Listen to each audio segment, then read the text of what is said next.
आज हम लोग बात करते हैं, जैसे कि आपको पता है पार्ट बन चुका है, पार्ट 1 जो साइंस या केमिस्ट्री से रिलेटेड इम्पॉर्टेंट फैक्ट होंगे उसको हम लोग एक अलग पार्ट में बनाते जाएंगे। ठीक है, तो आज इसका पार्ट 2 के बारे में बात कर रहे हैं। इसमें बात कर रहे हैं कि जैसे एक हीटर की कॉइल है, तो कई बार डायरेक्ट हमने कहा था इंपॉर्टेंट फैक्ट में क्या होता है, डायरेक्ट क्वेश्चन कई बार पूछ लेता है, उसके बारे में ज़्यादा कुछ जानने की जरूरत नहीं, बस क्लिक करिए ऑप्शन, आगे बढ़ जाइए। तो वनडे एग्जाम वगैरह में काफ़ी इंपॉर्टेंट हेल्पफुल हो जाता है। तो हीटर की जो कॉइल होता है वो किसका बना होता है, तो आपको बता दिए हीटर का कॉइल नाइक्रोम मिश्र धातु का बना होता है। किसका बना होता है? नाइक्रोम मिश्र धातु। तो हीटर की कॉइल किसके बना होता है? नाइक्रोम मिश्र धातु का होता है। ठीक है, उसके बाद आता है मीनल मिश्र धातु से अम्लों को रखने का पात्र बनाया जाता है। यानी कि अगर एसिड है किसी पॉट में रखना है तो उसको किससे बनाते हैं? मोनेल मिश्र धातु। कौन सा मिश्र धातु होता है? मोनेल। तो अम्ल जिस पात्र में रखा जाता है, पॉट में रखा जाता है एसिड वगैरह, वो पॉट किसका बनाता है, किस किस मिश्र धातु से बनाया जाता है? तो मोनेल। नेक्स्ट पॉइंट बात करें, वायुमंडल में विभिन्न गैसों का संगठन होता है, जिसमें से आपको पता है नाइट्रोजन 78% अप्रॉक्सीमेट, ऑक्सीजन 21% अप्रॉक्सीमेट। ठीक है, वाटर वेपर यानी जल वाष्प 0.4 से 4% के बीच में, 0.0 to 4% के बीच में। Argon 0.93%, carbon dioxide 0.04%। ठीक है, ये गैसों का क्या एटमॉस्फेयर में संगठन है, इसकी अलग से वीडियो बना के दी जाएगी आपको। ठीक है, नेक्स्ट पॉइंट बात करते हैं, ठंडे प्रदेशों के वाहनों के रेडिएटर, जो ठंडा प्रदेश होता है, कोल्ड रीजन होता है, उसमें जो वाहन होते हैं उनके जो रेडिएटर होते हैं कि जल को जमने से रोकने के लिए उसमें अल्कोहल तथा ग्लिसरॉल मिलाया जाता है, जिससे पानी ना जमे। यानी अगर आपसे पूछा जाए कि जो कोल्ड रीजन क्षेत्र होता है वहाँ पे जो गाड़ियाँ चलती हैं उसमें रेडिएटर में जो पानी डाल जाता है, तो अब आपको पता है ठंडा रीजन है तो पानी किस में कन्वर्ट हो सकता है? जम सकता है, बर्फ में कन्वर्ट हो सकता है। तो उसको जमने से बचाने के लिए पानी को उसमें क्या मिलाया जाता है? तो उसमें एक मिक्सचर मिलाया जाता है, जो मिक्सचर होता है अल्कोहल और ग्लिसरॉल। तो अल्कोहल तथा ग्लिसरॉल को मिला देने पर वो रेडिएटर का पानी जमेगा नहीं। नेक्स्ट फैक्ट पे आते हैं, पेट्रोल को गैसोलीन भी कहते हैं। गैसोलीन किसे कहते हैं? अगर पेपर में आ जाए तो पेट्रोल ऑप्शन तो आप उस पर टिक कर सकते हैं। पेट्रोल को गैसोलीन भी कहते हैं जब पेट्रोल में 10 से 20% तक एथिल या मेथिल अल्कोहल मिलाते हैं। अगर पेट्रोल में 10 to 20% एथिल यानी एथिल बात करें C2H5 तथा मेथिल है ना CH3OH, ethyl alcohol C2H5OH, methyl alcohol CH3OH, इन सबको इंट्रोड्यूस कराते हैं तो जो मिक्सचर होता है उसे हम कहते हैं गैसोहॉल। उस मिश्रण को क्या कहते हैं? गैसोहॉल।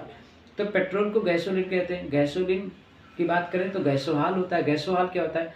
अगर पेट्रोल में 10 to 20% एथिल अल्कोहल तथा मेथिल अल्कोहल का मिक्सचर मिला दीजिए तो उसमें जो मिक्सचर होगा, चाहे एथिल अल्कोहल मिलाइए या फिर मेथिल अल्कोहल मिलाइए, दोनों में से एक कोई, तो जो मिक्सचर आएगा पेट्रोल और एथिल अल्कोहल का या फिर पेट्रोल या मेथिल अल्कोहल का, उसे हम लोग गैसोहॉल बोलते हैं। गैसोहॉल। ठीक है, नेक्स्ट फैक्ट बात करते हैं सैकरीन। सैकरीन की बात करें तो चीनी से 300 से 400 गुना अधिक मीठा होता है। सैकरीन का नाम सुना होगा, तो आपने देखिए मीठे की जगह सैकरीन का यूज भी करते हैं लोग। और सैकरीन क्या है? 300 to 400 times more than sugar, है ना। यानी चीनी से 300-400 गुना अधिक मीठा होता है। इसका भोज्य मान शून्य होता है। इसका भोज्य मान क्या होता है? शून्य होता है। इसका प्रयोग मधुमेह, डायबिटीज के रोगी करते हैं। इसका प्रयोग कौन करते हैं?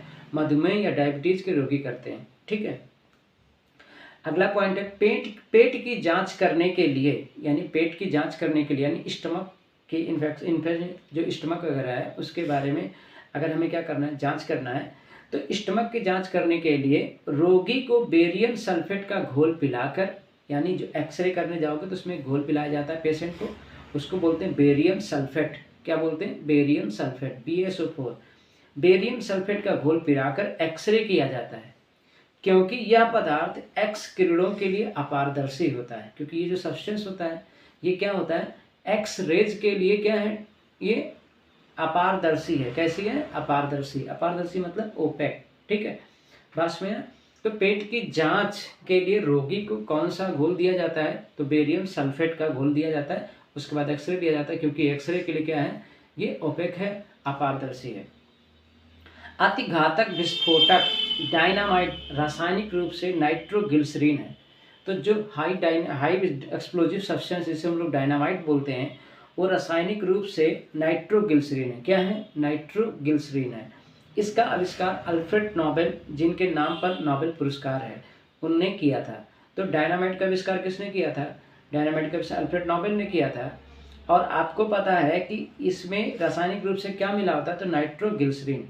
रासायनिक पदार्थ और उनके प्राकृतिक स्रोत की बात करें तो जैसे कि एक होता है केसीन प्रोटीन। तो केसीन प्रोटीन किस में पाया जाता है?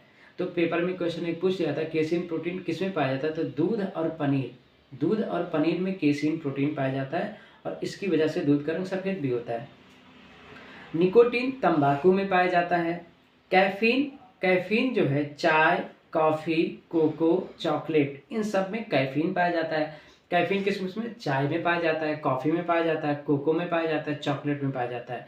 नेक्स्ट फैक्ट की बात करते हैं, फॉर्मिक अम्ल HCOOH, फॉर्मिक अम्ल की बात करें तो चींटी, बिच्छू के डंक विष में पाया जाता है। तो चींटी या बिच्छू, उसके डंक विष जो होता है, बिच्छू का डंक विष, उसमें पाया जाता है।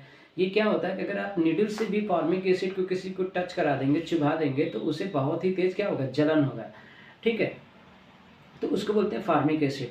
नेक्स्ट पॉइंट पे आता है कार्बन काल का निर्धारण। अभी कार्बन काल क्या होता है? जैसे कि आपको पता है जो जीवाश्म है, फॉसिल है, जैसे लाखों करोड़ों वर्ष पृथ्वी के नीचे कोई चीज़ दब गई, उसको फॉसिल बोलते हैं, यानी जीवाश्म बोलते हैं। तो अब उसकी एज के बारे में पता लगाना है तो हमको क्या करना पड़ता है? उसके लिए हम लोगों को उसमें कार्बन डेटिंग करना पड़ता है। क्या करना पड़ता है? Carbon dating. और कार्बन डेटिंग करके किसी भी चीज़ की एज का पता लगाते हैं, यानी किसी भी सब्सटेंस का पता लगाना है या फॉसिल का या किसी भी चट्टान का पता लगाना है किस एज का है, तो उसके लिए क्या कराई जाती है? कार्बन डेटिंग कराई जाती है। कार्बन डाइऑक्साइड CO2 और कार्बन टेट्राक्लोराइड CCl4 का प्रयोग आग बुझाने में किया जाता है।